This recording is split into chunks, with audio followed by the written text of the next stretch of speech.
For someone who fundamentally despises the cold, I sure had exceptional talent at enrolling in a university located in the freezing, miserable heart of Boston. Don't blame me. Blame the full-ride scholarship at Kingsley University. If their financial aid office hadn't practically thrown money at me, I wouldn't be trudging across the snow-covered, wind-blasted campus quad at 2 in the morning, my bones rattling and my backpack sagging like my will to live.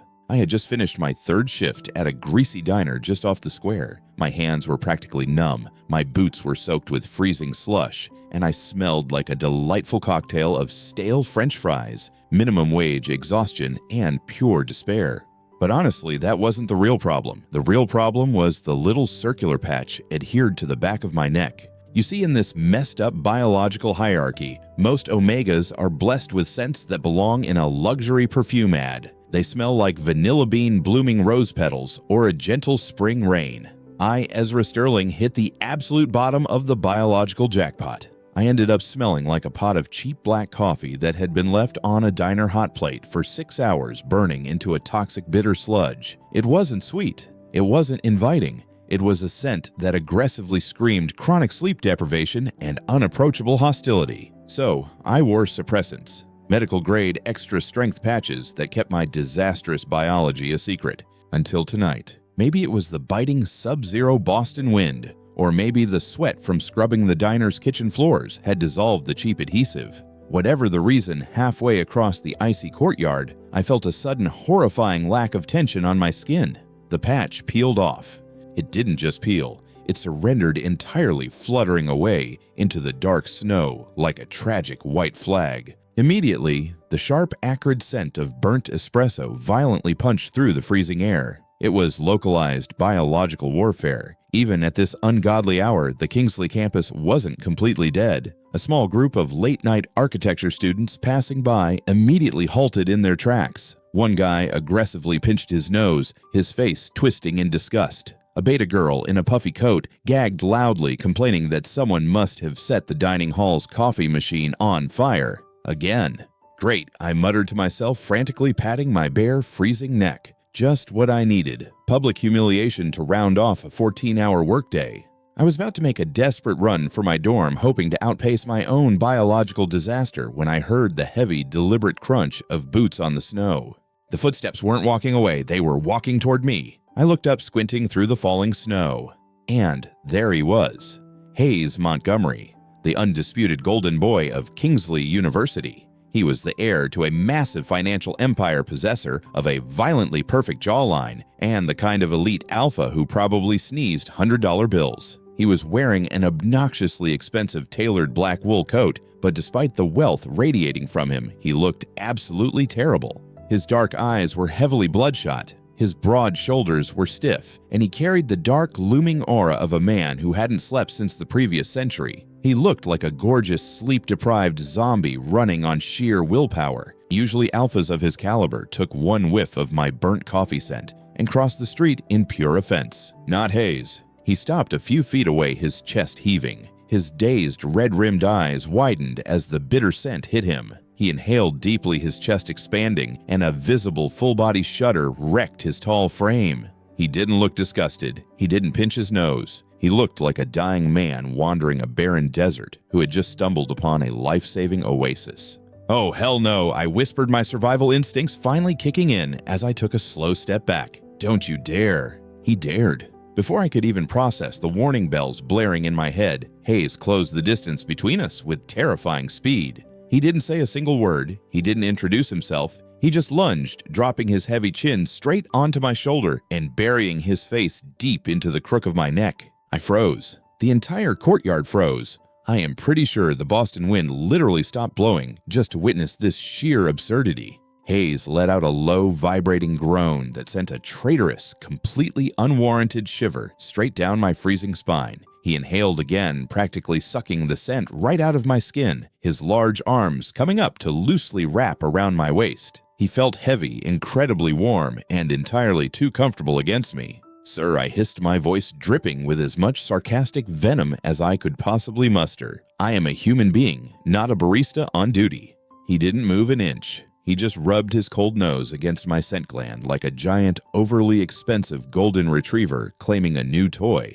More, he mumbled his voice a deep, gravelly vibration against my collarbone that made my breath hitch. Smells so good. Need it. Just a minute. I blinked, staring blankly at the snow falling around us. Good, my scent. The one that literally had people threatening to call the fire department last semester. Are you having a neurological event, or are you just naturally this invasive? I demanded, trying to shove his absurdly broad shoulders away. It was utterly useless. It felt exactly like trying to push a solid brick wall. The small crowd of onlookers was now openly staring their jaws practically on the icy pavement. Whispers were breaking out into the quiet night. Is that Hayes Montgomery? Is the Alpha Prince hugging the burnt coffee guy? I glared murderously at the nearest gaping student, then looked down at the ridiculously wealthy head resting heavily on my shoulder. I tapped my freezing fingers against the half-empty paper cup of leftover diner coffee I was holding in my right hand. "Listen here, Montgomery," I said flatly, pulling out my absolute best deadpan customer service voice. "The capitalist oxygen fee for sniffing me is $15 a minute. Do you want to swipe a card, or are you paying in cash? Because if you are broke, you need to back off before I charge you with a biohazard tax." Hayes finally lifted his head, though he didn't step back. His eyes were half closed, looking thoroughly intoxicated and completely unbothered by my supposedly repulsive pheromones. He stared down at me, a lazy, breathtakingly soft smirk slowly forming on his lips. "Put it on my tab," he whispered, his voice dark, thick, and utterly shameless. "I am booking you for the whole night." I stared at him, my brain completely short-circuiting. Then I looked at the paper cup in my hand. I seriously considered whether whacking the campus prince over the head with lukewarm diner coffee would get my scholarship revoked. The worst part, as his warm, heavy hands pulled me just a fraction closer against the freezing Boston wind, a tiny annoying part of me didn't actually want to hit him at all. I survived the night of the courtyard incident by frantically scrubbing myself with unscented soap and convincing myself that Hayes Montgomery's temporary insanity was just that temporary. A glitch in the aristocratic matrix, a symptom of sleep-deprived delirium that he would surely forget by morning. I was wrong. I was so deeply wrong. It started on Tuesday. I was holed up in the darkest, most desolate corner of the Kingsley University Library, wrestling with a brutally long essay on macroeconomic theory. My suppressants were securely patched back onto my neck. I was practically invisible. Then the scent of expensive artificial cedarwood drifted into my isolated sanctuary. Before I could even look up, a large, impossibly perfect hand slid a steaming cup across the table. It wasn't the sludge I usually drank. This cup had the logo of an artisanal cafe downtown, the kind that probably charged $20 for a latte and judged you for your aura. I slowly raised my eyes. Hayes was standing there wearing a navy cashmere sweater that screamed generational wealth, looking down at me with those intensely dark, unreadable eyes.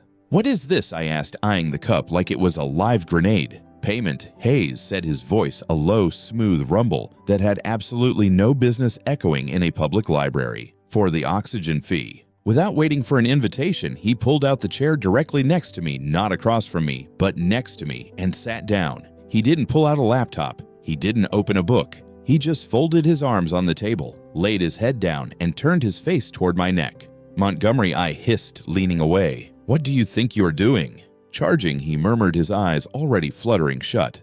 "I brought you the good stuff. Fair trade, dark roast. Now hold still. I have a finance presentation in an hour, and my brain is static." I stared at him in utter disbelief. "Are you seriously telling me that the heir to the Montgomery Empire is so biologically weak that he relies on my defective burnt coffee pheromones to function?" "Yes," he replied instantly. "No shame, no hesitation. Your scent is the only thing that shuts the noise off. So please, just 15 minutes, Ezra."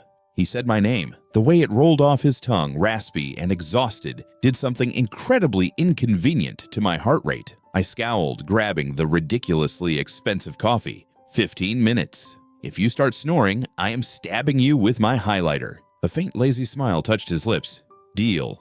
That was the beginning of my new bizarre reality. The Alpha Prince of Kingsley had officially turned me into his personal mobile charging station. He was everywhere. If I was in the cafeteria surviving on stale bagels, Hayes was suddenly there, placing a plate of actual edible food in front of me, before sitting shoulder to shoulder with me just to breathe. If I was working my afternoon shift at the campus bookstore, he would inexplicably occupy the reading chair closest to the register, eyes closed, chest rising and falling in steady rhythm with my scent. He wasn't overly romantic. He didn't try to hold my hand or whisper sweet nothings. He was just aggressively present. He treated my personal space like it was premium real estate he had legally purchased. Naturally, the student body of Kingsley University did not handle this well. The elite alphas and omegas of Boston were initially horrified. The idea of their flawless golden boy tailing a financially struggling sharp-tongued omega who smelled like a barista's worst nightmare was scandalous. But as the days turned into weeks, their shock morphed into sheer, unadulterated despair. I could see it in their eyes when we walked through the student union. A group of impeccably dressed omegas would stop dead in their tracks, watching in tragic silence as Hayes casually leaned over to rest his chin on my shoulder while I angrily typed on my laptop. "I swear if he buys you one more pastry, I am calling a therapist," a beta girl muttered as she walked past us one afternoon, looking thoroughly exhausted by our existence. "Don't look at me," I yelled back. "Call animal control. He is the stray that won't leave." Hayes just chuckled a deep chest-rumbling sound and nudged his nose against my collar. "Eat your croissant, Ezra. You're too loud when you're hungry." "I am going to poison your espresso," I threatened, though I took a bite of the buttery pastry anyway. "I would thank you for the effort," he countered smoothly. I hated him. I really truly tried to convince myself that I hated him. He was arrogant, invasive, and he ruined my perfectly miserable, isolated college experience. He was a walking disruption to my carefully constructed defense mechanisms. But biology is a traitorous thing, and maybe my heart was too. It happened on a freezing Thursday evening. I was at the library surrounded by textbooks, waiting for the snowstorm outside to pass. I glanced at the clock on the wall. It was 6:15 in the evening. Hayes was 15 minutes late. I tapped my pen against my notebook, my leg bouncing under the table. I checked my phone. Nothing. I looked at the door. Every time it swung open, my eyes darted up only to drop back down in disappointment when it was just another stressed-out freshman. "Are you so weak you rely on an alpha to study?" I muttered to myself, rubbing my temples. But then I looked at the empty chair to my right, the chair that I had deliberately pulled out, the chair where I had strategically placed my scarf to stop anyone else from taking it. I stared at the scarf, the undeniable proof of my own crumbling walls. I let out a long, defeated sigh, realizing the terrifying truth. The stray dog hadn't just followed me home. I was already making space for him to stay. Winter in Boston isn't just a season, it's a personal vendetta the universe holds against anyone who dares to step outside. By the time my Friday evening shift ended, the snow was falling in thick, heavy sheets, burying the historic red brick pathways of Kingsley University under a freezing, blinding blanket of white. I was taking a shortcut behind the old science building, a narrow, poorly lit corridor flanked by towering Gothic architecture when the universe decided the weather wasn't quite punishing enough. Well, if it isn't the campus biohazard. I stopped my worn-out boots sinking into the slush. 3 figures stepped out from the shadows of an archway. I recognized them immediately. Preston Caldwell and his 2 perfectly groomed, cashmere-clad lackeys. They were the epitome of New England old money elite alphas and omegas who believed the world existed solely to cater to their generational wealth. "Can I help you?" I asked, my voice flat, already exhausted by whatever elitist nonsense was about to leave their mouths. "Or are you guys just lost? The country club is about 5 miles that way." Preston scoffed, stepping closer. "We are just tired of holding our breath every time you walk into a lecture hall, Sterling. You smell like an industrial accident. Like cheap burnt sludge." The other 2 snickered. The omega beside Preston dramatically covered her nose. "Honestly, it is revolting. Most omegas smell like vanilla or orchids.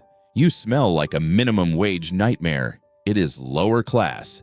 You don't belong here." My jaw clenched. I could take insults about my clothes. I could handle jokes about my bank account. But my scent, that was the one open wound I couldn't bandage. It was the biological failure I hated more than anything else in the world. But I was Ezra Sterling. I didn't cry, and I certainly didn't cower. I smell like someone who actually works for a living. I snapped back, dropping my backpack onto the snow and rolling my frozen shoulders. If you fragile little aristocrats are so offended by a dark roast, maybe you should go cry to your trust funds. Now, move out of my way before I give you a physical reason to complain." Preston's eyes darkened, his alpha pride bruised by a lesser omega daring to talk back. He took a threatening step forward, aggressively pushing his scent, sharp winter pine, trying to force me into submission. My knees trembled slightly under the biological pressure, but I bit the inside of my cheek until I tasted copper balling my hands into fists. If I punched him, I would lose my scholarship. If I didn't, I would lose my dignity. I was fully prepared to throw a right hook that would cost me my entire academic future. But then the air pressure in the alley simply collapsed. It didn't happen with a shout or a dramatic entrance. It happened with a suffocating, terrifying wave of pure heavy cedar wood. It rolled over the alleyway like an avalanche, thick and intensely oppressive. Preston's weak winter pine scent was instantly obliterated, swallowed whole by an alpha presence so suffocatingly dominant it made my ears pop. Through the falling snow, a tall silhouette materialized. Hayes Montgomery. He didn't look like the sleepy, coffee-addicted puppy who shadowed me in the library. He looked like the ruthless heir to a corporate empire. His jaw was locked tight, his dark eyes fixed on Preston with a chilling, lethal emptiness. He didn't say a single word. He didn't have to. The pure, unfiltered hostility rolling off his frame was enough to make Preston and his friends stumble backward, their faces completely drained of color. Montgomery Preston stammered, entirely stripping himself of his previous arrogance. "We were just... leave." Hayes' voice was barely above a whisper, a low guttural vibration that practically shook the snow off the surrounding branches. It wasn't a request. It was a terrifyingly calm execution order. The three of them didn't hesitate. They scrambled away like frightened mice, slipping on the icy pavement in their desperation to escape the suffocating pressure of his pheromones. Silence returned to the alley save for the howling wind. I stood there trembling. I wasn't sure if it was from the adrenaline, the freezing cold, or the fact that my deepest insecurity had just been brutally broadcasted. I kept my eyes on the ground, hating the sudden sting of hot tears threatening to breach my defenses. I didn't want his pity. I couldn't stand it if he looked at me with sympathy. "I didn't need your help," I muttered defensively, wrapping my arms around myself. "I had it handled." Hayes didn't argue. He didn't tell me I was wrong. Instead, I heard the rustle of heavy fabric. A second later, my entire world went dark and incredibly warm. He had taken off his excessively expensive thick wool coat and draped it directly over my head and shoulders, completely enveloping me. The heavy fabric blocked out the freezing wind, the snow, and the rest of the world. All I could smell was the sharp, clean scent of his cedarwood safe solid, and completely overwhelming. I stood frozen under the ridiculous oversized tent of his coat. Through the heavy wool, I felt his large hands gently grip my shoulders through the fabric, pulling me just a fraction of an inch closer. A scent this good, Hayes murmured, his voice softening instantly, melting from a lethal growl back into that familiar, sleepy warmth. I absolutely won't let those uneducated idiots catch a free whiff. My breath hitched. My hands, which had been clenched into defensive, bloodless fists just moments ago, slowly uncurled. Under the dark, protective cocoon of his coat, surrounded by the biting Boston winter, I realized my trembling had finally stopped. I squeezed my eyes shut, inhaling the scent of his coat, feeling an absurd, terrifying warmth blooming right in the center of my chest. For the first time in my life, I didn't want to fight. I didn't want to push back. Under that coat, my ironclad defenses completely shattered, and as Hayes gently guided me out of the alley, a silent, steady anchor in the snowstorm, I knew the boundary between whatever weird friendship we had and something entirely different was gone forever. I always knew my family's love was conditional. I just didn't realize the condition required a scalpel. I was summoned to the private lounge of the Ritz-Carlton in downtown Boston on a bleak Tuesday afternoon. My parents, the pristine and impeccably bred elites of the New York Sterling family, rarely traveled just to see me. In fact, they hadn't spoken to me since I packed my bags for Kingsley University. So sitting across from them over a mahogany table, staring at my mother's perfectly manicured nails, I knew this wasn't a heartwarming family reunion. "You look exhausted, Ezra," my mother Eleanor observed smoothly, sipping her sparkling water. "And you still smell like a catastrophic mistake." "Hello to you too, Mother. It is nice to see you," I deadpanned, crossing my arms over my faded hoodie. "If you flew all the way here just to critique my biological aura, you could have sent an email. Save the jet fuel." My father didn't laugh. He simply reached into his tailored suit jacket, pulled out a thick, legal-sized folder, and slid it across the polished table. "We aren't here to critique you. We are here to fix you." I frowned cautiously, pulling the folder toward me. I flipped it open. The bold, sterilized black letters on the crisp white paper made my blood turn to ice. "Medical consent for complete gland excision." What is this? My voice dropped the sarcastic edge, completely vanishing, replaced by a cold, hollow dread. "It is a standard procedure," my father stated, adjusting his luxury watch. "Your pheromones are an embarrassment. A Sterling cannot walk around smelling like burnt diner sludge. It ruins our reputation. We have booked the finest surgeon in Manhattan. They will remove your scent gland entirely. You will live the rest of your life as a beta. No scent, no shame." I stared at the paper. They wanted to cut a piece of me out. They wanted to surgically hollow me out because my existence was inconvenient for their social climbing. My hands began to shake. I wanted to throw the paper in their faces. I wanted to flip the table and scream. But instead, a dark, suffocating thought crept into my mind. If I sign this, I will smell like nothing. And if I smelled like nothing, Hayes wouldn't need me anymore. The realization hit me like a physical blow. The only reason the campus prince sat with me, bought me pastries, and wrapped me in his coat was because his insomnia desperately required my scent. I was his living, breathing melatonin gummy. If they surgically removed my burnt coffee pheromones, I would lose the only person in this freezing, miserable city who actually wanted to be near me. Was my entire worth really just tied to my biological defect? I picked up the heavy silver pen they had placed next to the document. My vision blurred. Before the pen could even touch the paper, the heavy oak doors of the private lounge didn't just open, they violently slammed against the walls. The air pressure in the room plummeted. The pristine, floral scents of my parents were instantly suffocated by a tidal wave of dominant, aggressive cedarwood. Hayes Montgomery strode into the room. He wasn't wearing his sleepy, soft-eyed expression. He was a storm in a tailored overcoat, his jaw clenched so hard a muscle ticked in his cheek. His dark eyes locked onto the document on the table, and the sheer hostility radiating off him made the crystal water glasses rattle. Montgomery, my father, stood up alarmed by the sudden intrusion. "This is a private Sterling family matter." Hayes ignored him completely. He walked straight to the table, reached over me, and snatched the consent form. He didn't say a word as he ripped the thick medical document cleanly in half. Then into quarters. He let the pieces fall like snow onto the mahogany table. "What the hell do you think you're doing?" my mother gasped, standing up. "Saving you from making the worst financial and social mistake of your lives," Hayes said, his voice a low, lethal rumble that commanded absolute submission. He didn't raise his voice, but the threat was deafening. "If you ever come near him with a scalpel, if you ever try to force him to change a single perfect thing about himself, I will personally ensure Montgomery Holdings dismantles your company's stock by morning." My parents froze, completely paralyzed by the weight of the Montgomery heir threatening their entire legacy over a defective Omega. Hayes didn't wait for a response. He grabbed my wrist, his grip warm, firm, and undeniably protective, and pulled me out of the chair. "We are leaving." He dragged me out of the hotel, straight into the biting Boston snowstorm. My mind was spinning, my heart hammering painfully against my ribs. As soon as we reached the empty snow-covered pavement, the overwhelming reality of what just happened crashed into me. I wrenched my wrist out of his grasp. "Stop," I yelled, my breath forming white clouds in the freezing air. Hayes turned around, his lethal alpha aura instantly evaporating, replaced by raw, frantic concern. "Ezra, are you okay? Did they hurt?" "Why did you do that?" I demanded, my voice cracking. I wrapped my arms around myself, shaking uncontrollably, the cold finally seeping into my bones. "Because they were treating you like garbage." Hayes stepped closer, his eyes softening. "I won't let anyone touch you."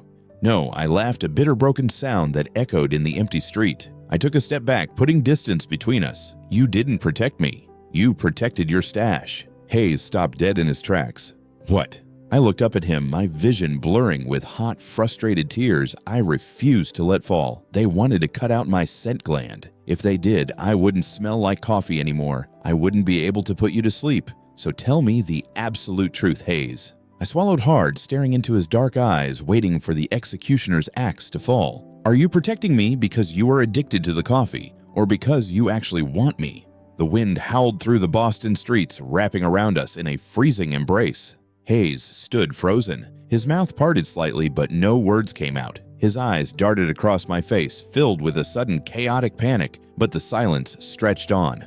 1 second, 2 seconds, 3. He couldn't answer. That silence was the loudest, most devastating sound I had ever heard. I gave him a sad, trembling nod. That is what I thought I whispered. I turned around and walked away into the blinding snow, leaving him standing there alone. And for the first time, he didn't follow me. For 5 days, I ceased to exist. I ghosted the heir to the Montgomery Empire, which is probably a federal offense in some tax brackets, but I didn't care. I dropped my campus shifts, skipped my lectures, and effectively vanished into the freezing, unforgiving labyrinth of Boston.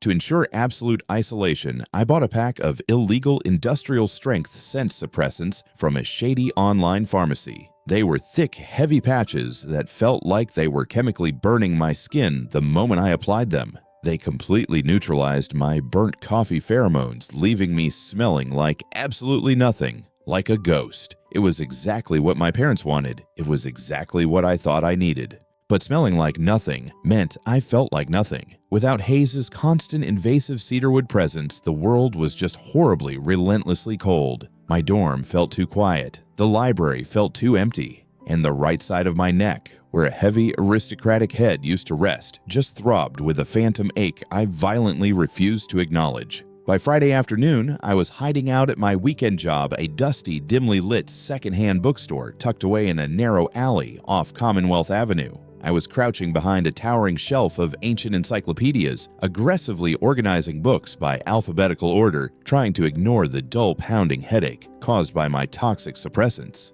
The bell above the front door jingled. I didn't look up, assuming it was just a tourist escaping the snow. But then a very familiar, exasperated voice drifted through the quiet aisles. "I am telling you, man, he is losing his mind." I have never seen him like this. I froze a heavy encyclopedia suspended in my hands. It was Liam, the vice president of the student council and Hayes' closest friend. He was pacing the front of the store, talking loudly on his phone. No, he hasn't slept in 4 days. He is tearing the campus apart looking for the guy Liam groaned, sounding completely exhausted, which is just objectively insane considering he hasn't actually had insomnia since our sophomore year. The book slipped from my fingers, hitting the carpeted floor with a soft, dull thud. My breath caught in my throat. What? Liam kept talking, completely oblivious to the Omega having a paralyzing existential crisis 3 aisles down. Yeah, exactly. He was cured a year ago. That whole "I am addicted to his coffee sent to sleep" thing was a total scam. A brilliant scam, but still. A pause as the person on the other line said something. Why did he fake it? Liam scoffed. Because Sterling is a walking cactus. Hayes said if he tried to buy him flowers or take him on a date, Ezra would have pepper sprayed him and moved to Canada. He knew Ezra's pride wouldn't take charity. The only way Hayes could get close to him was by pretending he was the pathetic one who needed saving. He acted like a scent addict just so Ezra would let him stick around. The walls of the bookstore suddenly felt like they were shrinking.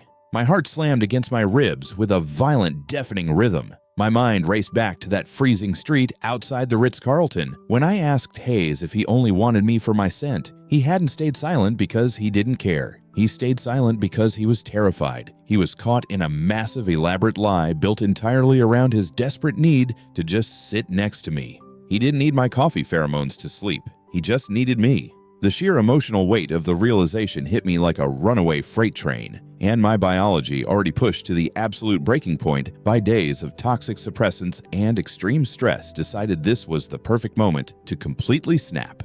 A sharp, searing pain shot through the back of my neck, right under the heavy chemical patch. I let out a breathless gasp, my knees buckling as a sudden unnatural wave of heat washed over my entire body. It wasn't the slow, warm flush of a normal Omega's heat. This felt like I had just downed 6 shots of pure, unadulterated espresso in under 10 seconds. My pulse skyrocketed. My skin felt like it was on fire, but my nerves were buzzing with erratic, hyperactive electricity. My vision blurred around the edges, swimming with a frantic, aggressive energy. The suppressants had reached their toxic limit, and my body was violently rejecting them, forcefully triggering a stress-induced heat. I stumbled backward, knocking over a stack of paperbacks, and practically crawled into the cramped, windowless storage room at the back of the shop. I kicked the door shut, locking it with trembling, sweaty fingers. Gasping for air, I reached behind my neck and ripped the suppressant patch off. Instantly, the small, dusty room was completely flooded with the thick, suffocating scent of burnt espresso.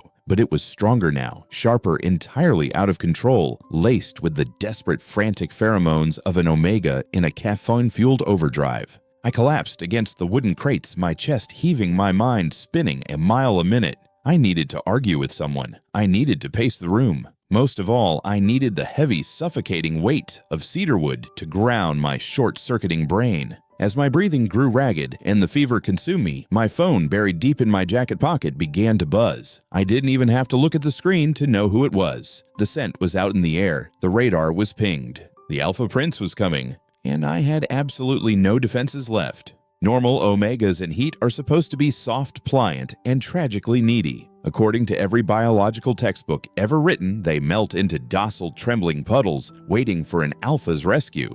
Not me. Thanks to my fundamentally defective biology, my heat felt like I had just snorted pure, unadulterated espresso powder. I wasn't melting, I was vibrating. I was pacing the cramped, dusty storage room of the secondhand bookstore like a caged, overly caffeinated raccoon. The heavy winter chill of Boston creeping through the brick walls did absolutely nothing to cool the raging inferno under my skin. My heart was beating at a frantic techno remix tempo, my nerves were practically sparking with electric current, and my mouth was running a mile a minute. "You are an idiot, Ezra," I muttered aggressively to myself, kicking a stray cardboard box of paperbacks. A stupid, gullible, pathetic idiot who fell for a fake insomnia scam. A walking melatonin dispenser. I should charge him for emotional damages.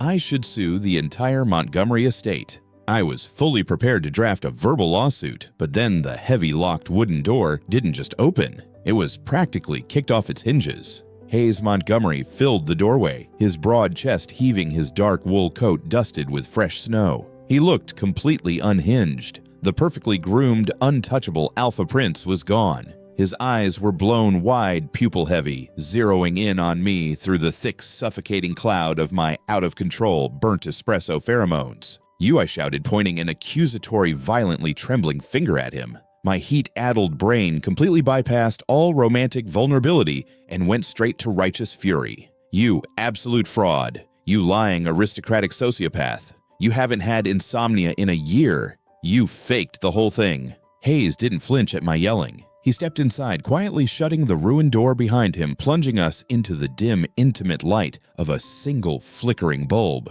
He walked toward me slowly, carefully, like approaching a feral, hissing cat. I had to. His voice was a low, desperate gravel that sent a highly inappropriate shiver down my spine. As he took another step closer, something entirely bizarre happened. The oppressive, sharp cedarwood scent that always surrounded him, the terrifying aura that had chased off Preston Caldwell in the snow, vanished. It didn't just fade, it dropped entirely, like he had finally turned off a synthetic shield. In its place, a new scent completely flooded the tiny room. I stopped mid-rant, my nose twitching wildly. It wasn't woodsy. It wasn't dominating sharp or intimidating. It was sweet. Ridiculously, aggressively sweet. It was thick, rich, and overwhelmingly creamy. Is that I blinked my hyperactive brain, temporarily short-circuiting. Are you secreting the scent of sweet condensed milk? A faint, highly out-of-character flush crept up Hayes' neck, a stark contrast to his usual flawless composure. He looked away for a split second, looking thoroughly humiliated.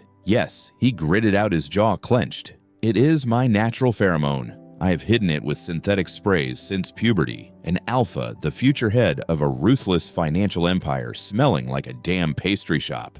It is pathetic. Nobody takes a condensed milk alpha seriously.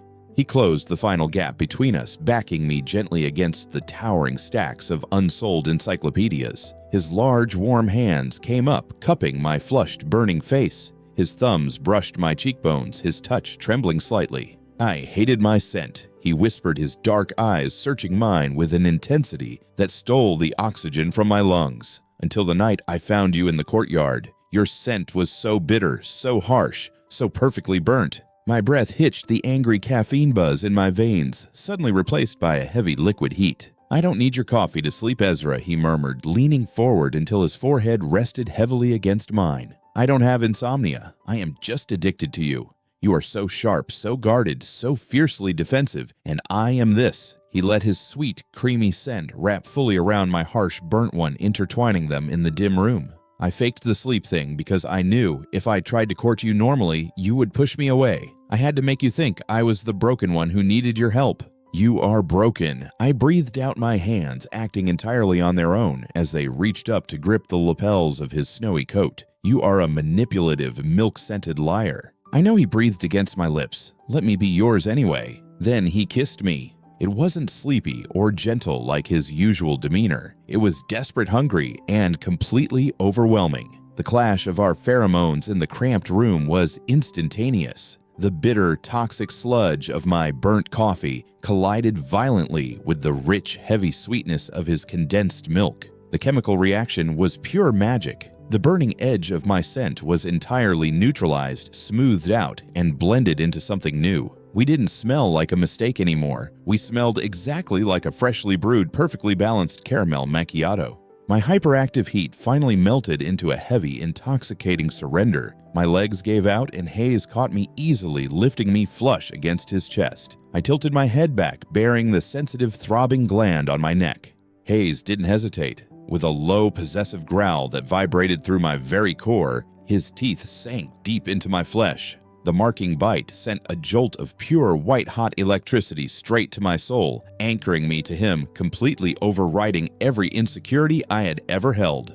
When he finally pulled back, panting, pressing soft, reverent kisses to the fresh mark on my skin, he looked at me with an expression of pure, unadulterated worship. I leaned my heavy head against his chest, catching my breath in the overwhelmingly sweet, coffee-laced air. "Montgomery," I mumbled, my voice slurred with absolute bliss, but my sarcasm miraculously still intact. "Yes, sweetheart," he answered softly, wrapping his arms securely around my waist. Next time I sighed, closing my eyes and letting the warmth consume me. A little less sugar. Boston winters are historically unforgiving, but for the first time since I moved to this miserable wind-blasted city, I wasn't entirely convinced I was going to freeze to death. It had been 3 weeks since the incident in the dusty storage room of the second-hand bookstore. 3 weeks since I was marked, 3 weeks since I threw my toxic suppressants into the nearest dumpster, and exactly 3 weeks since the absolute social hierarchy of Kingsley University was permanently, irreparably shattered.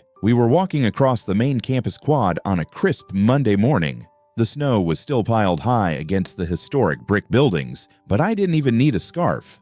That was mostly because I had a 6'2", insanely wealthy walking space heater holding my hand with a grip that suggested he would rather sever his own arm than let me go. "You are staring at me again," I muttered, not looking away from the icy path.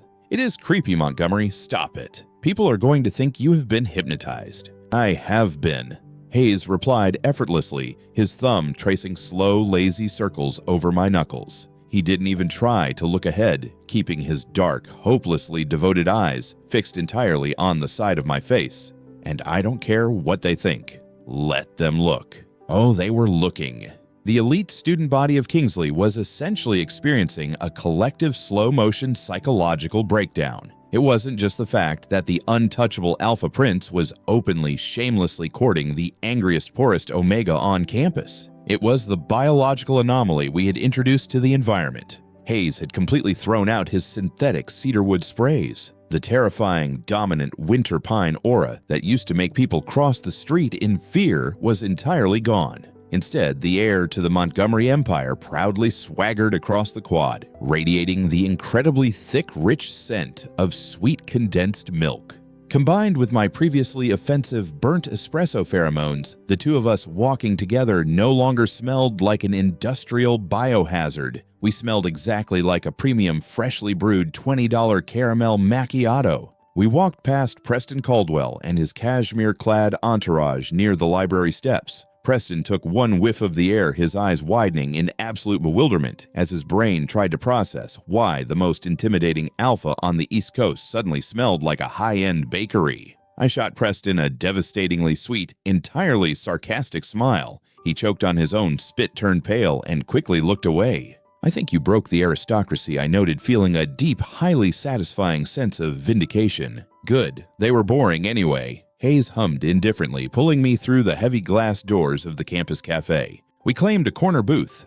I immediately pulled out my laptop, desperately trying to finish a 10-page paper on economic disparities that was due in exactly 4 hours. Hayes, who supposedly had a multi-million-dollar corporate merger document to review for his father, completely ignored his tablet. Instead, he slid into the booth right next to me, not across from me, right next to me. He wrapped a heavy arm around my waist, leaned his massive frame down, and rested his chin directly on my shoulder, bearing his nose against the fresh, healing bite mark on my scent gland. A deep, vibrating purr rumbled in his chest, sending a wave of ridiculous, intoxicating warmth straight through my spine. Hayes, I swear to God, I hissed aggressively, typing a sentence about inflation. I am trying to concentrate. If you keep breathing on my neck, I am going to fail. This class lose my scholarship, and you will have to pay my tuition. I will buy the university, he mumbled against my skin, completely unbothered. I will buy the whole state. Just keep typing. You smell amazing.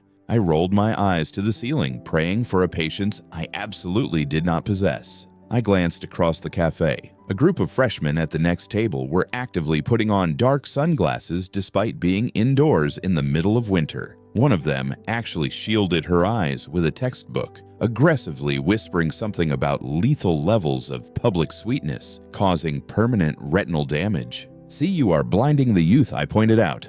Hayes finally lifted his head, though he kept his arms securely wrapped around my waist. He looked at me, that lazy, breathtakingly soft smile playing on his lips. His dark eyes were so full of absolute unwavering adoration that it made my chest ache in the best possible way. Let them be blind, he whispered, leaning in to press a gentle, lingering kiss to my temple. I only want you to see me anyway. My hands finally stopped typing. I looked at the blinking cursor on my screen, then turned my head to look at the ridiculously handsome milk-scented alpha sitting beside me. A month ago, I had sat in a hotel lounge staring at a surgical consent form, utterly convinced that I was a biological defect. I thought my harsh, bitter edges made me unlovable. I thought I needed to be hollowed out and fixed to be worthy of taking up space in this world. But looking at Hayes, an elite, flawless alpha who had spent his entire life secretly ashamed of his own innate sweetness, I finally understood. You don't need to change yourself to fit some arbitrary societal standard of perfection. You don't need to surgically remove your flaws or hide behind synthetic sprays. Sometimes your exact specific imperfection is the exact specific puzzle piece someone else has been desperately searching for their entire life. My bitter coffee needed his suffocating sweetness. His overwhelming sugar needed my harsh reality to ground him. We were two biological disasters who had somehow collided into absolute perfection. You are an absolute menace to society, Montgomery, I said softly, abandoning my essay entirely to turn and wrap my arms around his neck. I know Hayes grinned, pulling me flush against his chest, his sweet scent wrapping around us like a warm, impenetrable blanket against the freezing Boston winter. But I am your menace. Yeah, I breathed out, leaning up to capture his lips in a kiss that tasted flawlessly like caramel. Unfortunately for me, you are.